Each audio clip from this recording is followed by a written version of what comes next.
Hora da mensagem, da palavra de Deus agora. Isso aqui é para vocês, o casal. Aqui é Carlos Mércia. Não é um esboço da mensagem, mas é uma coisa para você ler depois, preencher. Eu vou explicar direitinho. E aqui tem mais uma coisa que eu vou entregar para você depois do culto, me lembrem.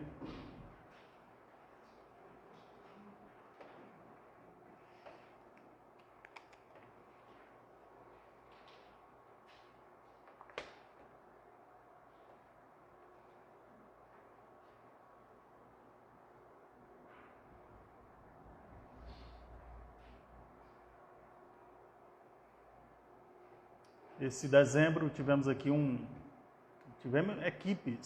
equipes de Maceió e saímos aqui pelo bairro pregando, evangelizando. Foi muito bom esse tempo junto com os irmãos. E uma das coisas que encontramos em Aracaju, também desde a nossa chegada aqui há 3 anos atrás, né, tem uma igreja pop, bem conhecida aqui. Eu, ao visitar uma irmã, nessa visita, eles passaram com uma carreata anunciando promessas, prosperidades, e vem a nossa igreja, e desejando boas festas aos aracajuanos, né? Então, uma igreja grande e muito conhecida aqui na capital. Aí a pergunta é, será que essa igreja realmente está pregando o verdadeiro evangelho? O evangelho da salvação, ou teologias da prosperidade, da libertação e outras coisas por aí, né? Também nesse evangelismo aqui encontrei também seitas, pessoas que fazem parte de algumas seitas, e eles trabalhando, as seitas estão trabalhando para propagar os seus ensinamentos, sua doutrina, e eles são muito corajosos, audaciosos em fazê-lo, né? E enquanto nossa igreja, mesmo fazendo esse trabalho de evangelismo, pregando o evangelho de Jesus Cristo, o evangelho que salva, que dá vida eterna àqueles que creem, estamos fazendo assim de uma maneira bem lenta, né? De uma maneira bem tímida, e precisamos melhorar nisso. Precisamos, reconheço isso, que precisamos ser mais audaciosos. Paulo, ele orou por isso, coragem, audácia. Irmãos, orem por mim, né, para que eu seja audacioso ao pregar o evangelho, anunciar as boas novas de salvação. E cremos que Jesus, ele sabe realmente do coração daqueles que creem verdadeiramente. Ele é o Senhor, ele é Deus. Vimos aqui semana passada não, mas foi na última mensagem de dezembro, vimos que Jesus é Deus. Estudamos o Evangelho de João, capítulo 1, ali, e vimos a onisciência dele, a divindade dele. Vimos que Jesus Cristo, o Filho de Deus, ele se fez homem para que o homem se tornasse filho de Deus. Somente aqueles que creem verdadeiramente no Senhor. E abra sua Bíblia hoje à noite em João capítulo 2. Vamos começar aqui em João 2. Depois vamos para o nosso texto principal. Mas João 2, lá no finalzinho, você vai observar como Jesus, ele sabe realmente quem são as pessoas que creem verdadeiramente nele. E sabe que aqueles que só creem porque viu um milagre, viu alguma coisa, um sinal que ele fez. Não creu de verdade. Então, desde o seu tempo aqui na terra, Jesus Cristo ele já conhecia alguns crentes incrédulos, podemos dizer assim, crentes incrédulos, né? Que seguiam ele, que estavam ali próximo dele. E em João capítulo 2, a partir do versículo 23, vamos a partir do versículo 23. João 2, 23 diz: enquanto estava em Jerusalém, na festa da Páscoa, muitos viram os sinais milagrosos que ele estava realizando e creram em seu nome. Mas Jesus não se confiava a eles, pois conhecia a todos. Não precisava que ninguém lhe desse testemunho a respeito do homem, pois ele bem sabia o que havia no homem. Então foi como estudamos aqui, João 1, Jesus é Deus. E ele conhece o coração do homem, isso é onisciência. Jesus é onisciente, ele é Deus. E ninguém precisa dizer a ele o que as pessoas estão pensando, porque ele lê suas mentes. Agora ele lê o que você está pensando. Nós chamamos isso de onisciência. Ele é Deus. Jesus é Deus. Então essas pessoas tinham fé nele, mas Jesus não tinha fé na fé deles. É interessante. Jesus ele não tinha fé na fé deles. Ele sabia, olha, ele conhecia os corações. Ele sabia que as coisas aqui eram superficiais. O que realmente estava passando ali no coração desses homens era algo que, eu acredito, mas Jesus sabia, isso é uma fé superficial. E um deles, que estava aqui nesse meio, é apresentado aqui no capítulo 3, que vai ser o nosso texto de hoje. Um homem chamado Nicodemos. Ele é do grupo, ele fazia parte desse grupo que creu, mas não como Salvador. Ele creu em Jesus, mas não verdadeiramente como um Salvador, aquele que dá a vida eterna. E ele creu em algo sobre Jesus e vai nos mostrar aqui o que ele acreditou sobre Jesus. É uma história bem familiar. Na última reunião de homens, nós estudamos aqui, não foi, Carlos? É essa história de Nicodemos. É uma história única, né? Pode-se tratar aqui da conversão de um dos 6.000 fariseus da época de Jesus. Ele era um deles. E o que é que diz aqui em versículo 1 e 2 do capítulo 3? Havia um homem chamado Nicodemos, uma autoridade entre os judeus. Ele veio a Jesus à noite e disse: Mestre, sabemos que ensinas da parte de Deus, pois ninguém pode realizar os sinais milagrosos que estás fazendo se Deus não estiver com ele. Olha o que é. Vamos parar aqui. Então, quem é Nicodemos? Então, a Bíblia diz que Nicodemos era o principal dos fariseus, um governante dos judeus, um mestre em Israel. Nicodemos era um dos 6.000 fariseus daquela época de Jesus. Era membro de um sinédrio. O sinédrio era como a Suprema Corte de Israel. Ele era, não somente ele, mas eles eram ricos, eruditos, elite das famílias proeminentes naquela época, alguns ex-sumos sacerdotes que formavam essa corte judaica. E Nicodemos era um deles. Veja bem. Então, ele estava aqui no topo da pirâmide teológica, como um fariseu. Ele estava no topo da estrutura da autoridade judaica, por ser um membro dessa Suprema Corte. Eles eram legalistas, também corruptos. Né?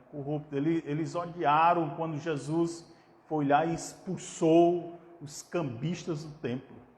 Então eles ficaram doidos da vida. Por que ele faz isso? Né? Está espalhando nosso lucro, está acabando com o nosso lucro. Então esse era os fariseus.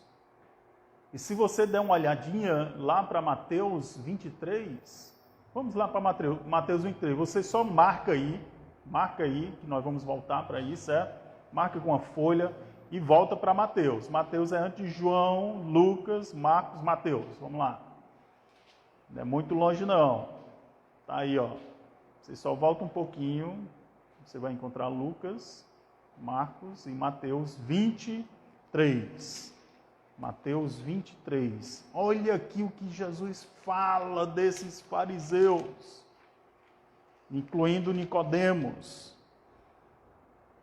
Então, olha aqui. A partir do versículo 1 diz: Então Jesus disse à multidão e aos de seus discípulos: os mestres da lei e os fariseus se assentam na cadeira de Moisés. Olha aí. Verso 4, eles atam fardos pesados e os colocam sobre os ombros dos homens, mas eles mesmos não estão dispostos a levantar um só dedo para movê-los. Tudo que faz é para serem vistos pelos homens. Eles fazem os seus filactérios bem largos e as franjas de suas vestes bem longas.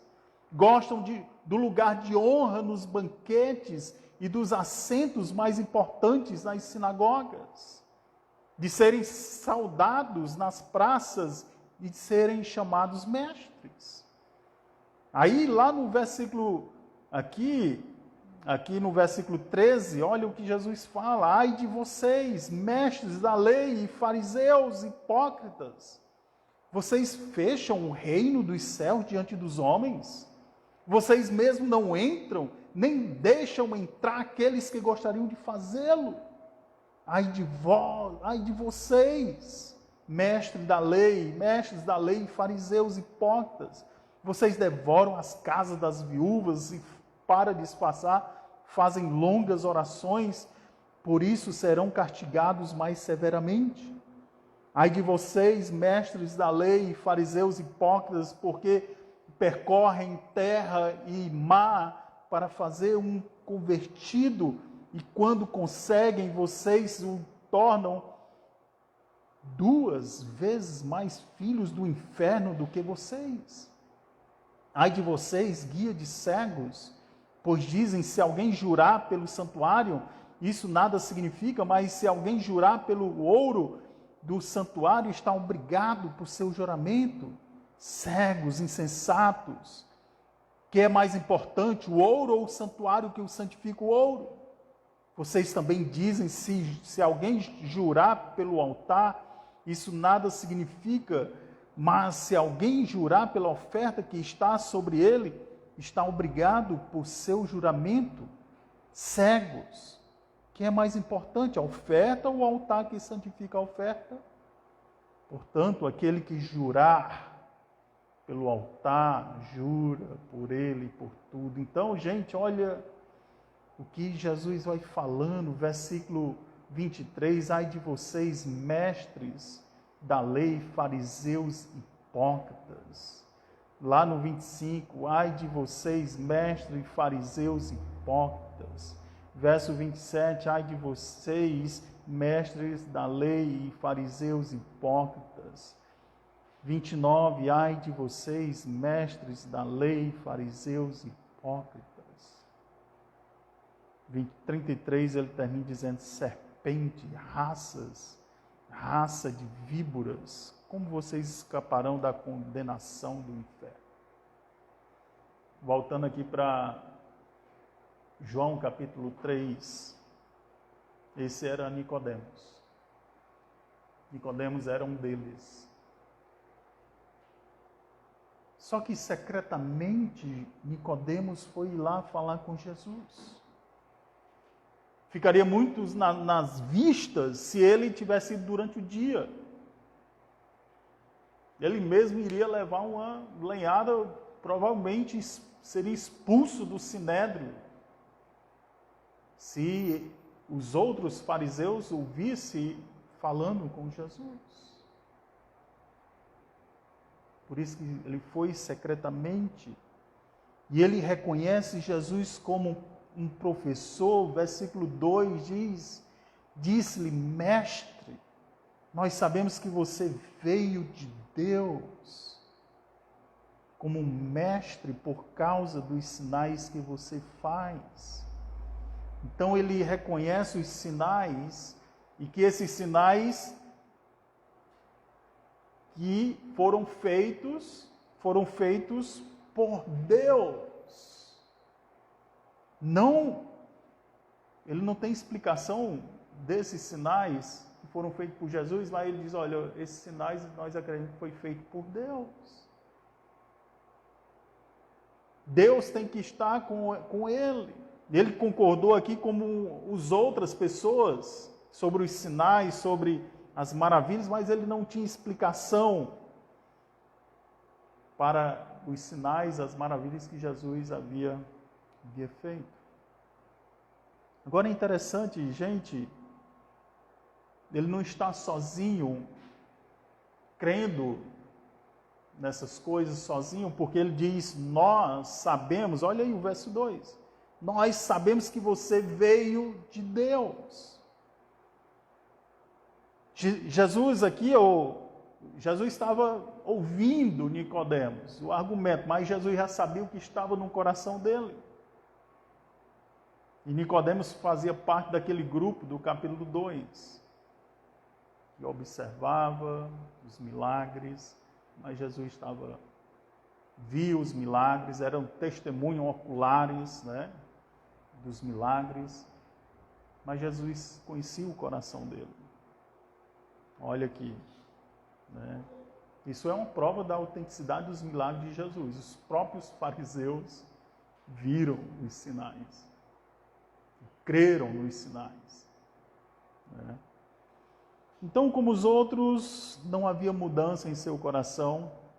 Ele fingia ser santo, ele tinha um coração cheio de medo, externamente parecia perfeito aos olhos dos homens.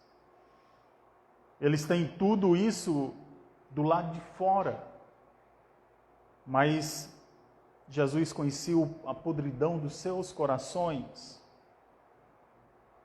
e não tinham confiança neles mesmos. Então, o que é que Nicodemos queria em seu coração? Como Jesus havia dito lá em Mateus 23, ele queria entrar no reino. E vocês nem entram, impede outros entrarem no reino. E Nicodemos queria entrar no reino. Ele queria ser aceito por Deus.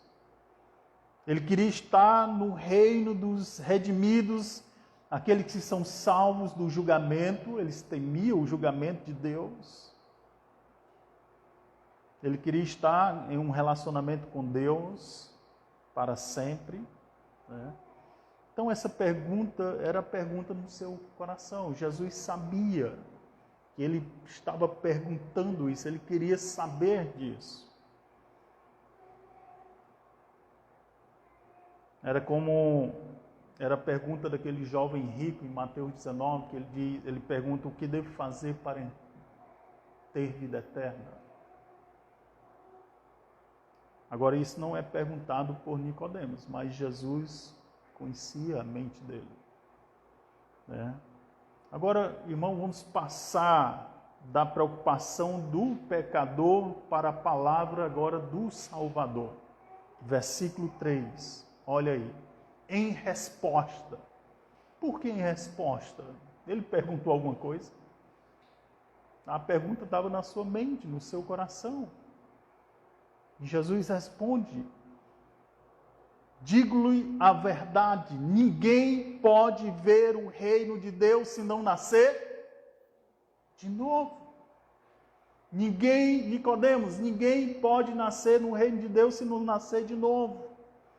Eu digo-lhe a verdade, em verdade vos digo isso. E Jesus gostava de falar isso, né? Em verdade, afirmando ali. Ninguém pode ver o reino de Deus se não nascer de novo. O quê? Isso mesmo, Nicodemos. É isso mesmo. É isso mesmo que você está ouvindo. Você precisa nascer de novo. Então, ser o principal dos fariseus, governante dos judeus, mestre em Israel, um dos 6.000 fariseus, sim, você. Essas coisas, Nicodemos, nada serve para Deus. Essa sua religiosidade nada serve para Deus. Mesmo que você seja um religioso, desde criança você anda na igreja. Meus filhos, desde criança, andam na igreja, levado assim como a Alicia, na igreja. Mesmo que você seja um desses que desde criança é levado pelos pais na igreja, mesmo que você lê a Bíblia, mesmo que você faça suas orações, você tem que nascer de novo. Nascer de novo. Mas pastor, eu só vivo na igreja, não perco um domingo. Você tem que nascer de novo. Eu leio a Bíblia, você tem que nascer de novo. Mas meus pais sempre levaram eu para a igreja. Você tem que nascer de novo. Se você não fez isso ainda, você tem que nascer de novo. Todas as suas obras são mortas para Deus.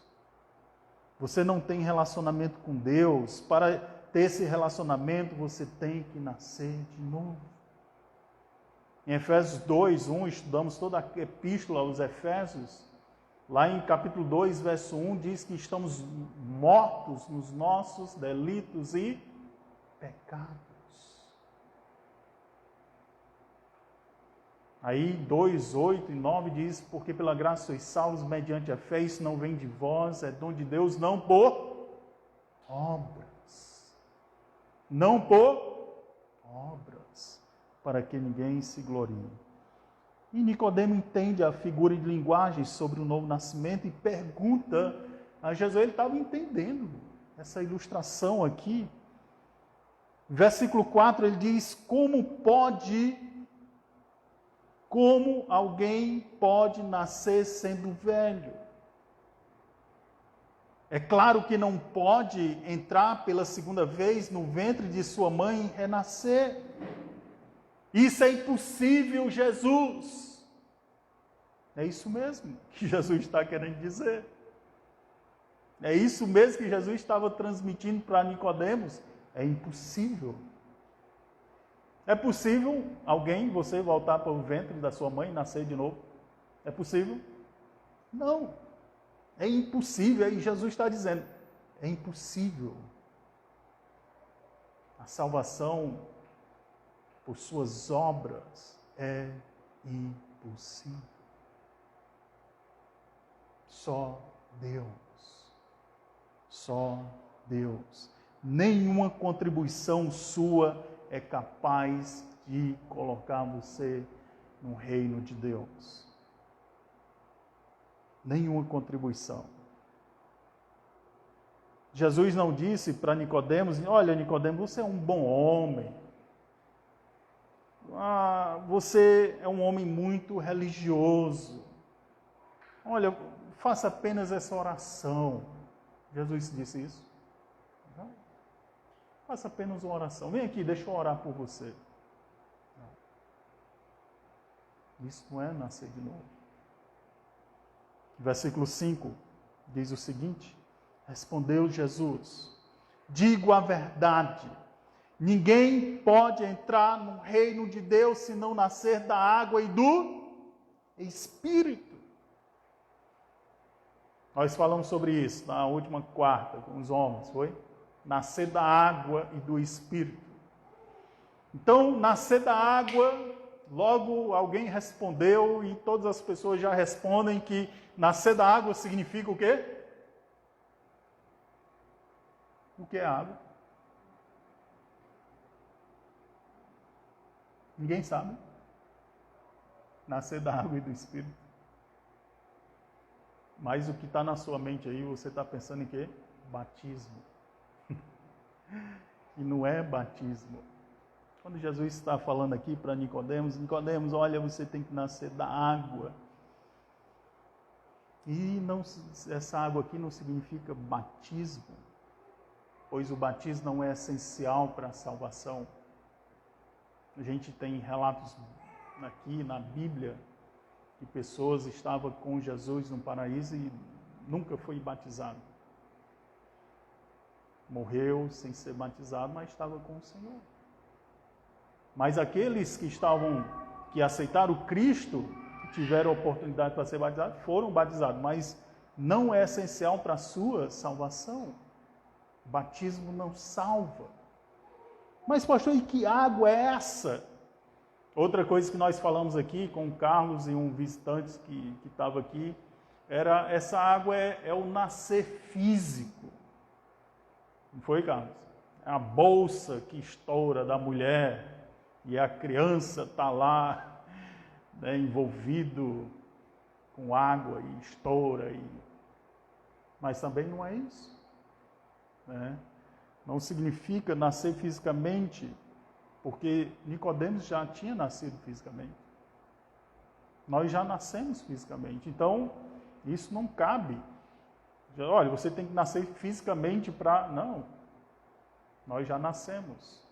Mas, poxa, o que significa, então, aqui, nascer da água e do Espírito? Jesus falou para Nicodemos, Nicodemos, tu és mestre em Israel e não entende essas coisas?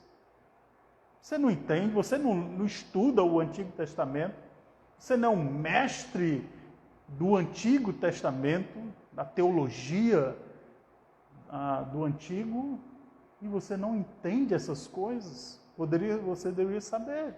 Você é um especialista no Velho Testamento, e você não sabe que a salvação aqui é uma questão que não é algo que você faz, e sim é Deus que faz. Não tem esforço seu, próprio. Então, o que é que significa nascer da água, pastor? Lá em Ezequiel capítulo 36, se você quiser anotar, ou ir para lá rapidamente, marca aí, você vai, aqui uma boa parte são novos convertidos, vai ter dificuldade de achar. Mas você pode ir em Ezequiel, capítulo 36.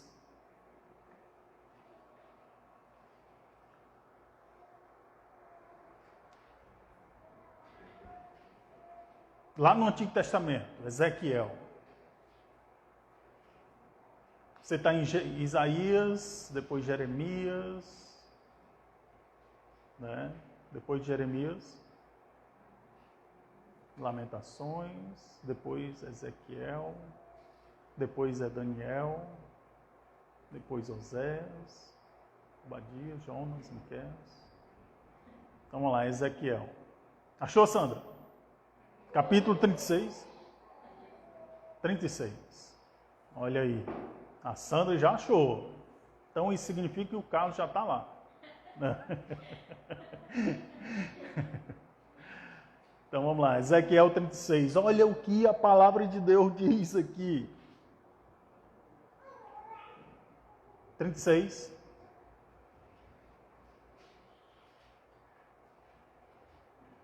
Pronto, a Sandra está chegando lá.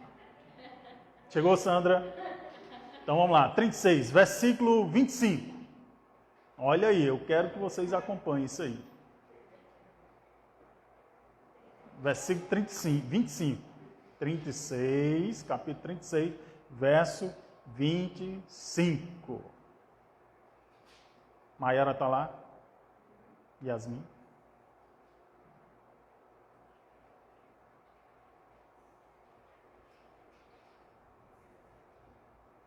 Versículo 25, Sandra.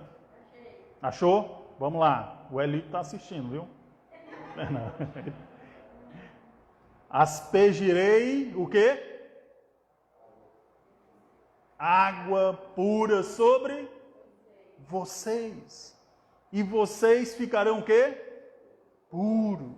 Eu os purificarei de todas as suas impurezas e todos os seus ídolos. E de todos os seus ídolos. Darei a vocês um coração novo e porei um espírito novo em vocês. Tirarei de vocês o coração de pedra e lhes darei um coração de carne. Porei o meu espírito em vocês e o levarei a agirem segundo os meus decretos e a obedecerem fielmente as minhas leis. Olha aí o que foi que o homem fez. O que foi que o homem fez aqui? Nada. Aspergirei. Quem? Quem? Deus. Todo mundo diz Deus. Aspergirei. Quem? Deus. Água pura sobre vocês e ficarão puros. Eu quem? Os purificarei de todas as suas impurezas e todos os seus ídolos. Darei quem? Deus. A vocês um coração novo, porei quem? Quem? Deus. Um espírito novo a vocês. Tirarei. Quem? Deus de vocês o coração de pedra e lhe darei quem? Deus um coração de carne. Porém, quem? Deus, o meu espírito em vocês e os levarei quem? A agirem segundo os meus decretos e obedecerem fielmente as minhas leis. Então, nesse texto aqui, onde encontramos aqui a ação do homem, em lugar nenhum. E Jesus está dizendo para Nicodemos, não é do homem nascer da água, da palavra. É interessante que Tito 3 diz, mas quando se manifestaram a bondade e o amor pelos homens da parte de Deus, nosso Salvador, não por causa dos atos de justiça por nós praticados, mas devido à sua misericórdia, Ele nos salvou pelo lavar regenerador e renovador do Espírito Santo. Então, você tem que nascer da água e do Espírito. Deus o lavará. Deus lava você, purifica você com seu Espírito Santo. Então é um lavar regenerador e purificador que Deus faz em nossas vidas. Todos nós que cremos em Jesus Cristo. E Nicodemos acreditava que o favor de Deus era alcançado pelo lado de fora, externamente. E isso deixa muito claro que a salvação não é para aqueles que são bons, a salvação não é para aqueles que se esforçam mais, a salvação não é para aqueles que vivem melhor, não é para aqueles que são mais morais ou mais religiosos ou abandonam certos vícios e faz certas orações. Salvação não é para essas pessoas. Jesus, ele continua no verso 6, lá de João 3.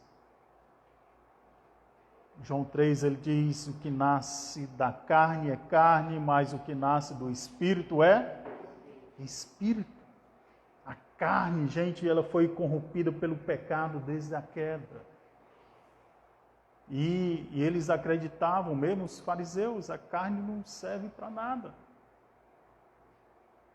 A carne é imoral, a carne não agradava a Deus. Paulo diz lá em Romanos 8, o pendor da carne dá para morte, mas o pendor do Espírito para vida e paz. Então, aquele que anda na carne não pode agradar a Deus, a carne é má. E essa carne deve ser crucificada na cruz com Cristo Jesus, né? Por isso que é necessária a obra do Espírito Santo na sua vida. Verso 7, olha o que ele diz: não se surpreenda pelo fato de eu ter dito, é necessário que vocês nasçam de novo. Então, gente, a obra do Espírito Santo faz parte do novo nascimento. Não a obra do homem, mas exclusivamente do Espírito Santo. A obra do Espírito Santo é uma obra tão soberana como um vento. Jesus mostra aqui. E verso 8, ele diz: o vento sopra onde quer. Você escuta, mas você não pode dizer de onde vem nem para onde vai. Assim acontece com todos os nascidos do Espírito. Em outras palavras, Jesus está dizendo: olha, você não pode controlar o vento vem de cima, é invisível, é irresistível, é incontrolável, é imprevisível, e assim a obra do Espírito Santo na sua vida. É uma obra soberana, sobrenatural. Eu estou lendo o meu devocional em Jeremias, e eu passando essa semana por Jeremias 10, diz lá que Deus faz os relâmpagos para a chuva e dos seus depósitos faz sair vento. Deus tem controle, não o homem. É obra soberana de Deus somente. Verso 9, ele diz aqui: perguntou Nicodemos como pode ser isso? Depois de toda a repetição e explicação sobre nascer de novo, né?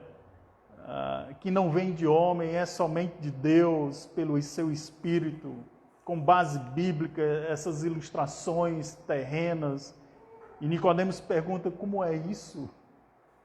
Ele parece que está de brincadeira. Como é, Jesus? Me explica de novo, né? Não entendi não. E Jesus diz aqui no verso 10, você é mestre em Israel e não entende essas coisas.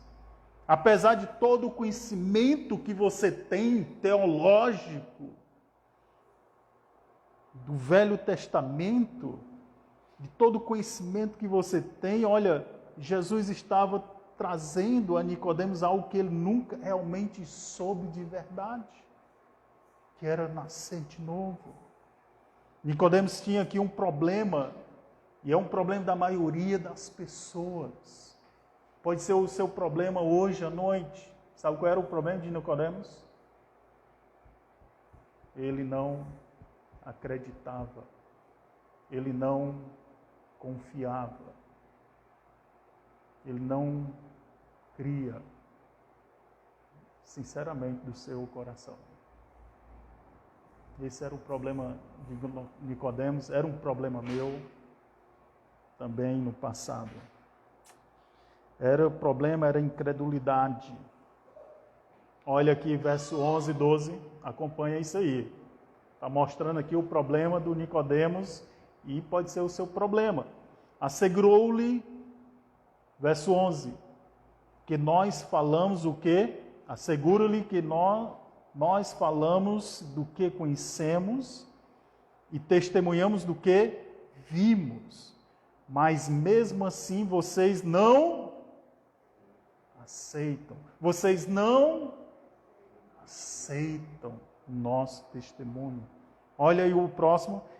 Eu lhes falei de coisas terrenas e vocês não creram. Olha aí o problema. Vocês não creram.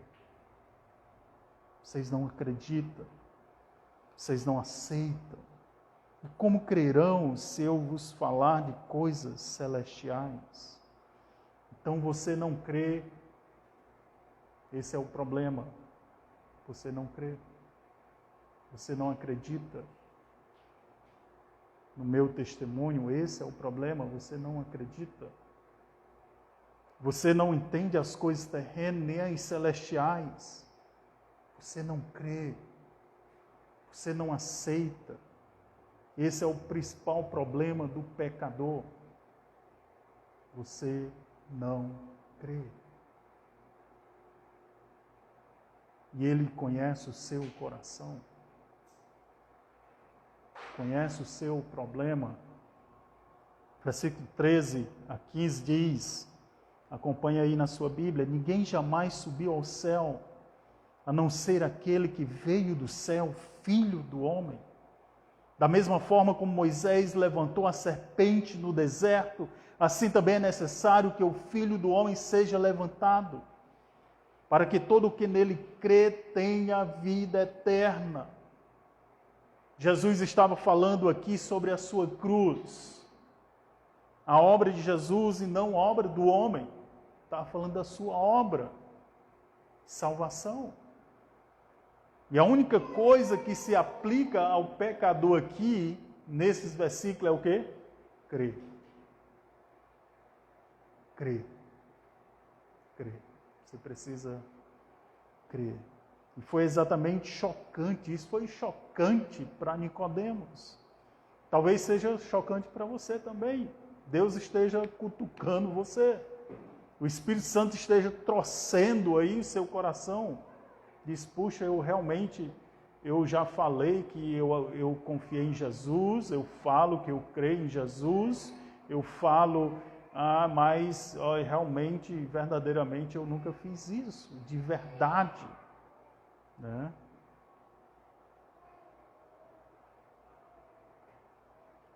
Foi chocante para Nicodemos. Mas, pastor, e a vida inteira praticando o bem? E a vida inteira sempre ajudando as pessoas que batem na minha porta? Pastor, e a vida toda sendo uma pessoa boa, não desejando mal a ninguém? Isso não conta?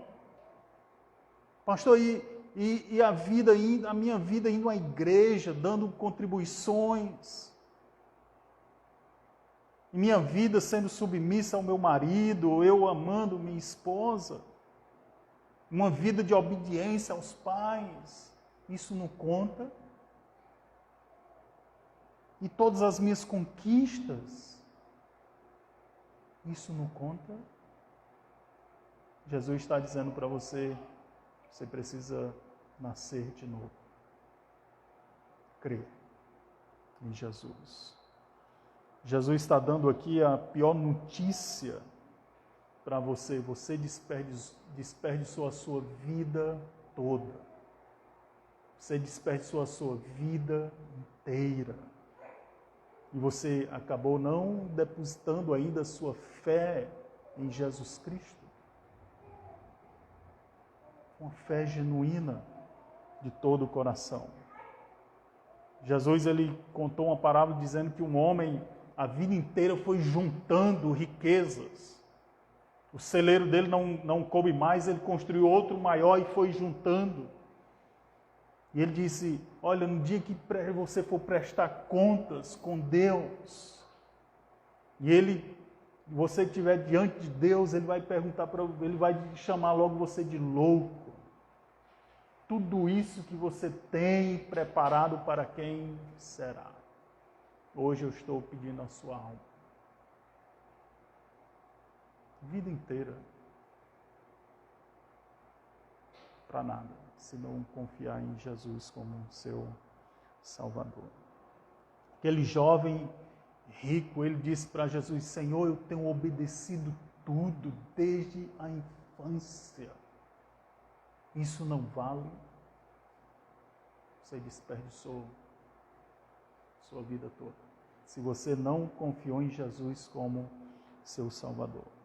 Então isso é triste, isso é a pior notícia que Jesus está dando aqui para Nicodemos. Para aqueles que estão tentando ganhar o caminho do céu com esforços próprios, rejeita quando Deus oferece para todos aqueles que não precisam fazer nada para conquistar. Mas eu fiz tanta coisa, perdido. A salvação é para aqueles que não estão fazendo nada para conquistar. Porque Jesus já fez. Somente creia nele. Olhe para Jesus. E o versículo mais conhecido na minha opinião, da Bíblia é o versículo 36, ou 16, de João 3, 16. Ele diz assim: porque Deus amou o mundo de tal maneira que deu seu Filho unigênito para que todo o que nele crê não pereça, mas tenha o quê? Vida eterna. O que nele crê. Não olhe para as suas obras. Não olhe para a sua religião. Não olhe para você. Olhe para Jesus. Olhe para Jesus. É interessante aqui que no versículo 15, se você olhar aqui, acompanhe na sua Bíblia. Versículo 15.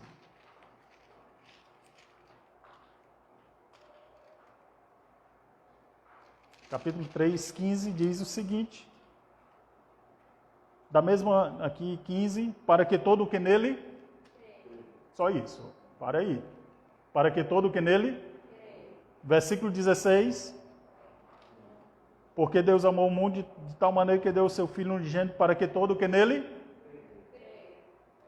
Olha, versículo 18. Quem nele... Está vendo? O que é que você precisa fazer? Crer. Só. Crer. Mais nada. Só crer. A salvação é por meio de Jesus. Gente, e um dia Nicodemos, ele confiou em Jesus. Amém? Ele é o nosso irmão, vamos encontrar com ele no céu. Ele depois entendeu e depositou sua fé em Jesus Cristo. Vai lá para João 19. João 19.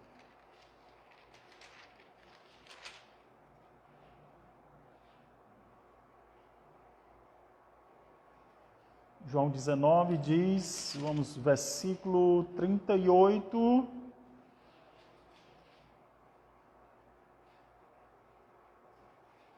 Aqui já no dia do sepultamento de Jesus Cristo. João 19.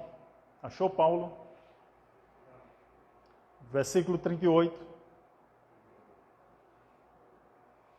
Agora Nicodemos, após essa crucificação de Jesus, ele estava lá no sepultamento, sem medo agora, e sem medo, ele não precisou ir escondido de ninguém, porque ele já confiava em Jesus, ele levou especiarias nas mãos. Olha o que diz aqui o 38 e 39, diz, depois disso, José de Arimateia pediu a Pilatos o corpo de Jesus. José era discípulo de Jesus, mas o era secretamente, falando de José, porque tinha medo dos judeus. Com a permissão de Pilatos, veio e levou embora o corpo. Ele estava acompanhado de quem? Nicodemos, aquele que antes tinha visitado Jesus à noite.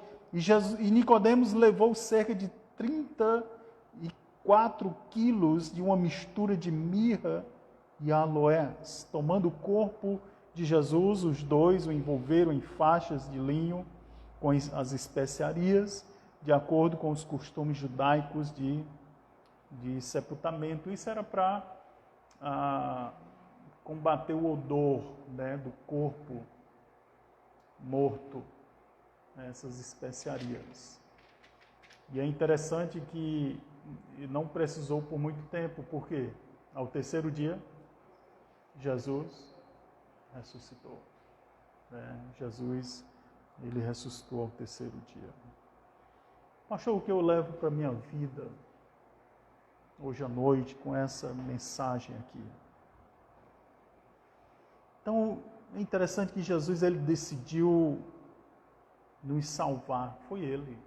Obra somente dele, exclusivamente dele. Quando éramos hipócritas, religiosos, quando confiamos na justiça própria, quando a gente estava afastado da esperança da salvação. Então foi nesse momento que ele decidiu nos salvar, nos resgatar. quando a gente estava totalmente separado de Deus. Romanos 3:23 diz que todos pecaram e estão destituídos da glória de Deus. Todos. E lá em Romanos 6:23 diz que o salário do pecado é a morte. Mas o dom gratuito de Deus é a vida eterna em Cristo Jesus, nosso Senhor.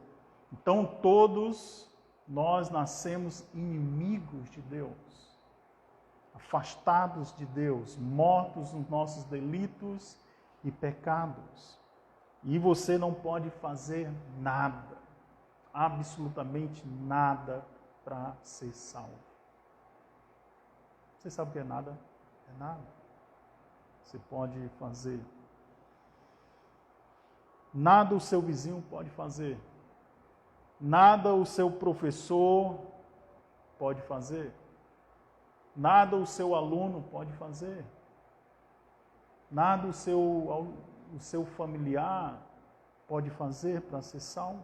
Seu colega de trabalho, nada pode fazer. Somente Deus. E é interessante que essa é a realidade do Evangelho, que Deus salva pecadores. Deus salva pecadores quando somos inimigos dele. Romanos 5:8 diz, mas Deus prova o seu próprio amor para conosco pelo fato de ter Cristo morrido por nós, sendo nós ainda pecadores. Ele salva pecadores, sim. Salva pecadores. Não contribuímos com nada. É um milagre divino. Pastor, e o que devo fazer? Você quer que eu explique tudo de novo? O que você tem que fazer? Você precisa somente crer em Jesus. Lá em Romanos 10, 9 e 10 diz, porque com a boca se confessa a respeito da salvação. Com o coração se crê, com a boca confessa a respeito da salvação. Então, só preciso crer em Jesus. Essa é a nossa, é o nosso passo, né?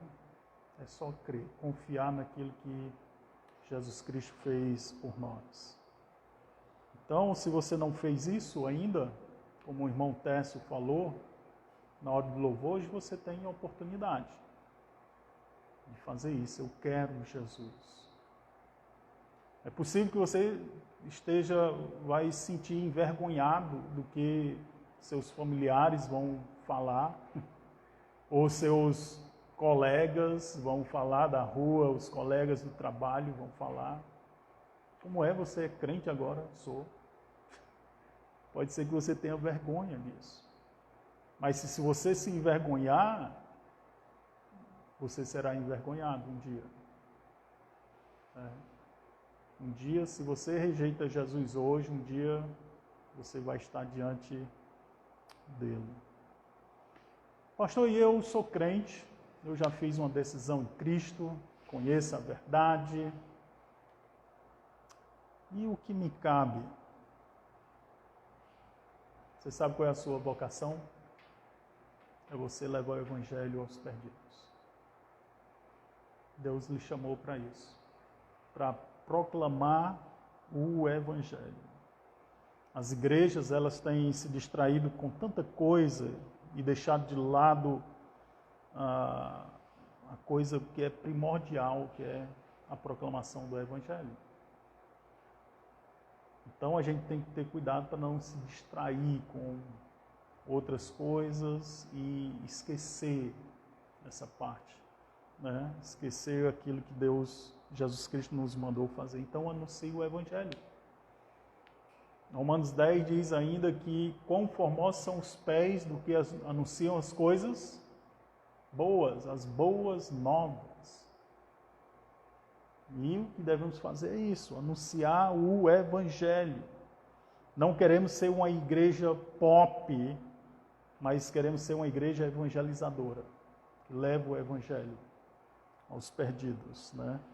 Não queremos ser a maior igreja de Aracaju, vai ser conhecido como uma igreja que evangeliza os perdidos, né? Então, que essa seja a sua meta nesse novo ano, guiar pessoas a Cristo, guiar alguém a Cristo, apresentando o Evangelho. Então comece logo pela manhã bem cedo, orando. Senhor, me dá a oportunidade para hoje abrir minha boca e falar o Evangelho para o meu colega de trabalho, para minha vizinha, para o porteiro, para o padeiro, para as pessoas que estão à minha volta, lá no posto de combustível. Me ajuda, Senhor, a apresentar o Evangelho onde eu ando, meus familiares, para aquela pessoa que eu não conheço também, né? E Ele vai te dar, eu garanto que Ele vai te dar a oportunidade para você lançar essa semente. Ele vai te dar essa oportunidade. Então experimente e seja intencional nisso, né? Também não fica em casa só esperando alguém bater na sua porta, não. Pode ser que bata e você aproveita essa oportunidade. Mas Deus, Ele vai lhe usar. Então, quem de você vai ver alguém sendo conduzido, nascendo de novo esse ano? Você quer ver alguém sendo salvo? Deus lhe usando? Sim ou não? Eu quero, né? Então, vamos começar com isso aqui. Vou dar uma palmada em cada um. Aí não. Mas eu vou pedir a Kisa para passar para cada um esse marcador, eu vou chamar de marcador de Bíblia. Então, quando você está lendo a Bíblia, está lá, você marca e você vai lembrar disso. Você vai marcar a sua leitura.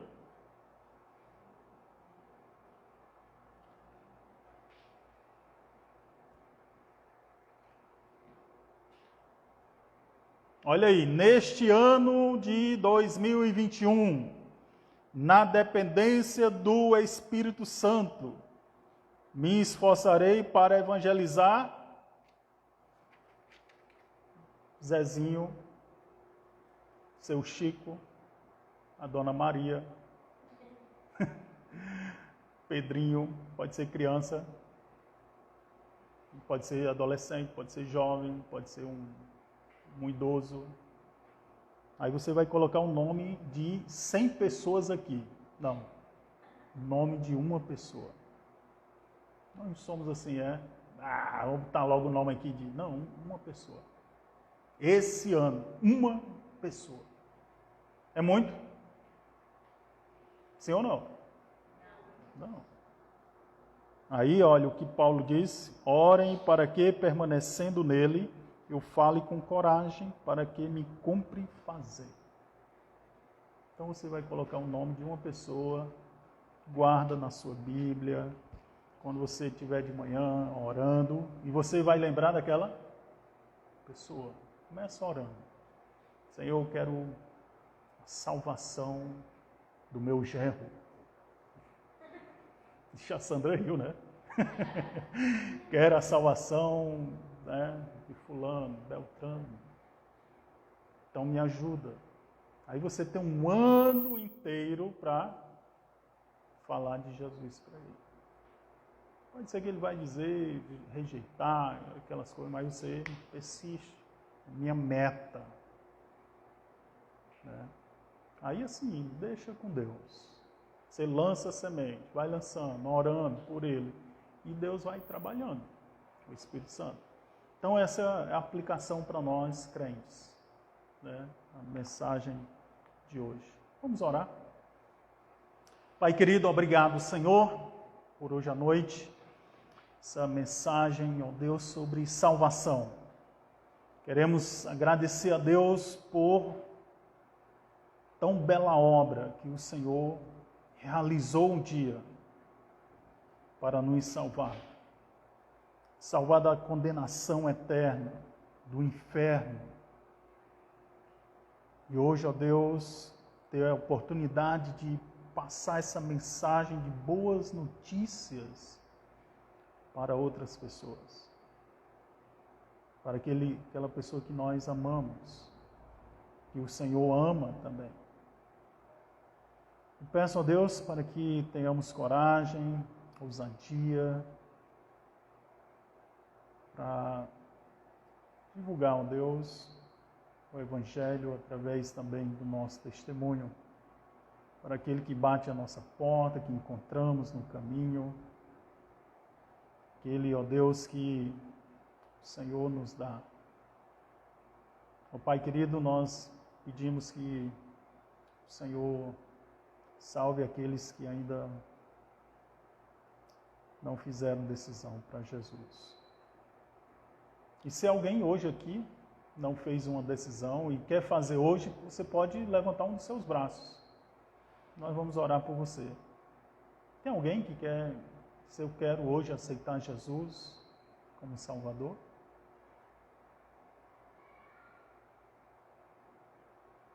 Não entendia, achava que entendia, hoje eu estou entendendo que Deus fez por mim. Tem alguém hoje à noite que quer dizer, eu quero Jesus como Salvador? Você pode falar conosco também, após o culto, e dizer, pastor, olha, eu quero aceitar Cristo como meu Salvador e Senhor. Amém? Deus abençoe ricamente. Vamos terminar com um cântico. Vou chamar o João Marcos aqui. Eita, acho que eu não coloquei na